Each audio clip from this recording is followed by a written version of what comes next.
Good morning, everybody. Hey, it's Thursday, and honestly, I'm a little confused right now.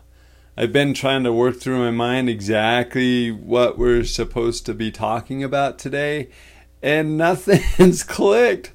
But like I said before, I'm just going with the faith that will be guided and directed into what we should be talking about. And actually, as I just said those words, a couple things came to my mind. One of those things is the concept of abundance. We live in a beautiful, wonderful world that provides all that we need. We really do. However, sometimes what we feel is what we need is really actually what we want. And when we want so much, it's hard to be grateful for what we need. I hope that makes sense. Let me just kind of say it in a different way. All we really need is food, shelter, water, and really that's it. Well, love and connection, we need to be able to connect with others. But beyond that, we really don't need that much. Now, however, when our wants start kicking in, I want a phone, I want this specific phone, I want this car, I want this house, I want this land, I want. Once our wants start get going, that's when we get overwhelmed and we're like, oh, there's not enough time, there's not enough energy to do everything that I want to do. And that really got me thinking about my wants versus my needs. With this day and age, it could be justified to say that we do need a phone to be able to communicate with people or to the technology. We are a digital age. We are literally communicating, doing commerce online without even seeing somebody else.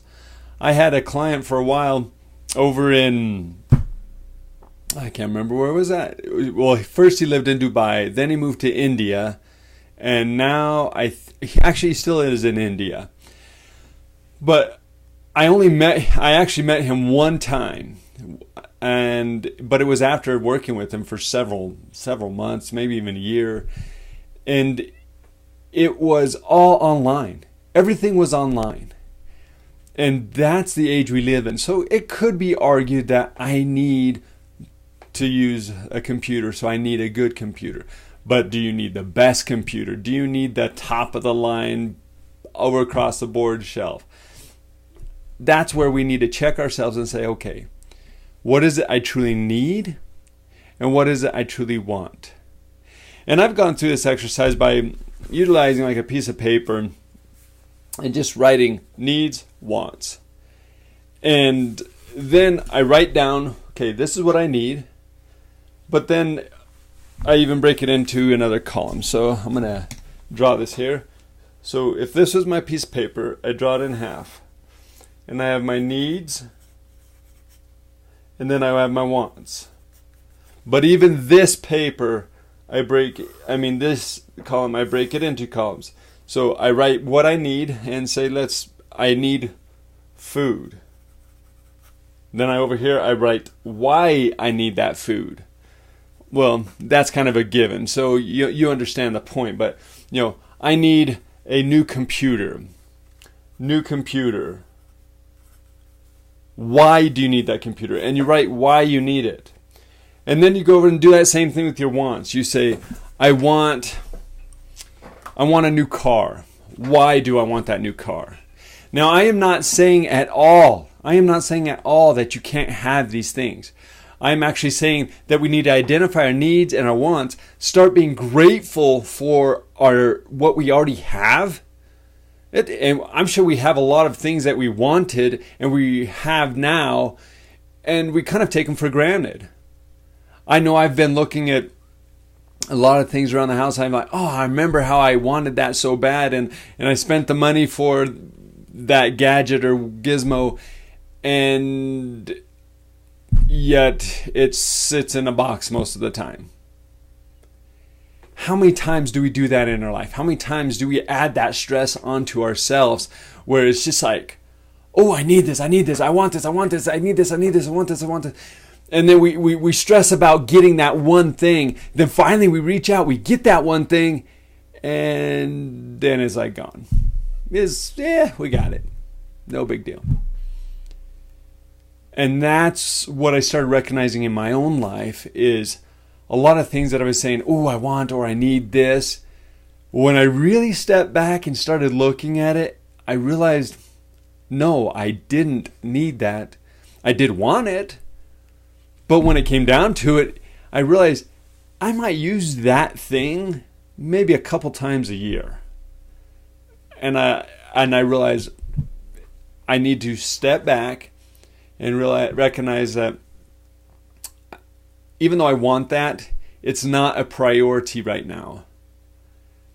And then that helps us to identify what is our priorities.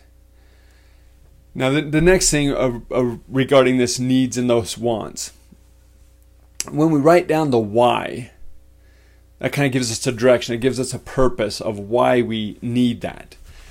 And then the same with the wants. You really can't see this very much, but it is written here. But we identify the wants. And then it helps us to prepare or break down the path to get that want. But be grateful what you have now. Be grateful for the blessings you have. And like I talked about in a previous episode, do that pre-gratitude. There is a greater being than us. To me, that's a loving Heavenly Father. And that greater being wants to bless us tremendously. He also wants us to follow some guidelines. But He wants to bless us. He wants us to be happy. He wants us to get the funds and the money so that we can then help other people, as well as be able to have a good health. And He's given us all this stuff, and He's given us knowledge of how to gain that. There's so much information out there. And if we just apply ourselves and we start putting out into the universe and letting our Heavenly Father or your higher power know, I mean, it could be just the universe, whatever it is you want to consider your higher power, we start letting the universe know that we need or we want this, and that we are grateful for the opportunities that are coming that are going to help us to get or to achieve or to receive that. It happens. I've seen it, maybe not in my own life, and some of the things I have in little aspects, but I've seen it through other people I've communicated with and interacted with, and like vision boards and all that. That's going to be for another day. But I've seen people actualize their dreams. Now, it's not lying to yourself. I'm not saying, I have $300,000 in my bank. I had $300,000 in bank. I tried that for a while, and I felt like I was just lying to myself. And I realized that when I was lying to myself, it came back to last week's episode where I was talking about integrity, that I didn't feel like I was being truthful. And I felt like there was this disconnect. However, when I started being grateful, and grateful for the blessings that are coming, it's changed. And now I actually will be grateful for the $10,000 that I'm going to build up in my savings, or the $20,000. I am grateful. I'm expressing that gratitude that it will happen and it's going to come, which is helping me to set my mind in the proper role. It's also letting my higher power, Heavenly Father, know that I really feel like I want this, and these are the reasons. Again, these are the reasons why. So, whatever that is, but be grateful what you have now. We have all the blessings that we need right now. Now, we can want more, and it's okay to want more. But be grateful in the process. and be grateful, like I said, pre-gratitude. Grateful for the blessings that are coming. Grateful for the money that's going to flow into my life that will help bless my family and to others. Grateful for my health that is allowing me to do what I need to do right now so that I can bless the lives of others. Grateful for the tragedies that have happened because it's made me aware of things that are most important in my life, which is family and relationships. Grateful for the plants and the trees in my garden that help to provide for my family, and the abundance that they continue to provide, and how they continue to produce no matter what, and they produce more than I need. Grateful for all of that. That's what I'm talking about. That's what I challenge you. It works because you are being grateful for the blessings that will come into our lives, because I can promise you, you will get the blessings. You deserve them. You're amazing. Our Heavenly Father knows you're amazing. Your greater power knows you are amazing. I know you're amazing. And some of you I've never even met. But that doesn't discredit one little bit how amazing you are. Because I have been able to experience talking with people just on the phone and just in my daily life, in work aspects. People are amazing. And that's why I know you are amazing. We haven't met yet, but maybe one day we will. But you are amazing. You can accomplish great things in your life. You can accomplish anything you want in your life if you just have faith, move forward, and go for it. Thank you very much, everybody. Thank you for listening. Please subscribe. Please let everybody else know about this. I do this because I do love you. I do want to help you any way I possibly can. I look forward to the many more episodes that we're going to be doing, and eventually we're going to be ramping these up as I find the energy to be able to do multiple in a week and pull back on some things and start putting more energy to this. I look forward to that day. All right, have a great day, have a great week, have a wonderful weekend. Thank you.